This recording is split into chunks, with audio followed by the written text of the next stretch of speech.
Hi everyone, welcome to WebTech Production. In this part of CSS tutorial series, I will talk about CSS selectors, which is element selector, ID selector, class selector, and group selector. And also, I will show you how to select HTML elements by using element name, sorry, by using element ID and by using element class. So first of all, let us see why we use CSS selectors. In CSS, we use CSS selector for selecting HTML elements and applying some style to them. Now let us talk about selecting element by element name or tag name. In fact, when we want to select a specific element without using element ID and element class, we can use element name to select an element like h1 tag, p tag, table tag, li tag, etc. So let us practically see how element is selected by element name and CSS. Let's begin coding and create two elements. Change the title of document to CSS selectors. Now let us create two elements. This is the heading.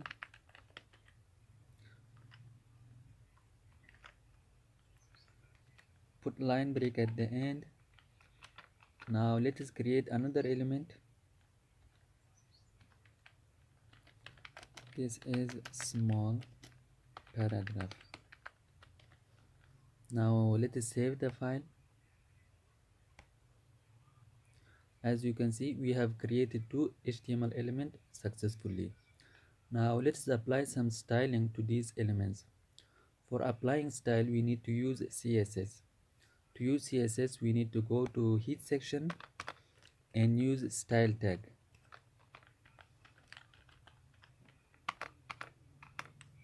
Now we need to select an element which we want to apply styling.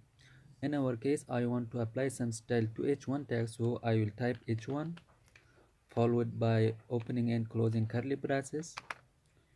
Between curly braces, we use CSS properties.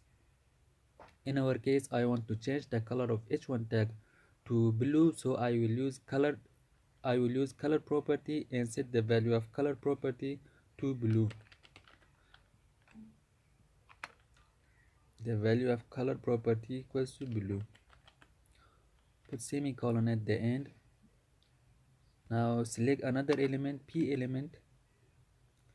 To select p element, we only need to type p followed by opening and closing curly braces.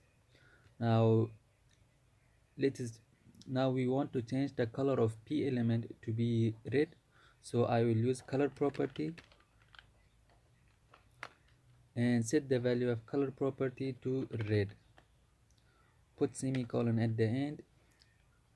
Now let us save the file. As you can see, by selecting element name and applying some style, we could change the color of both HTML element. Okay guys, this was the way of selecting HTML element by element name or tag name. In next video, I will show you the way of selecting HTML element by element ID.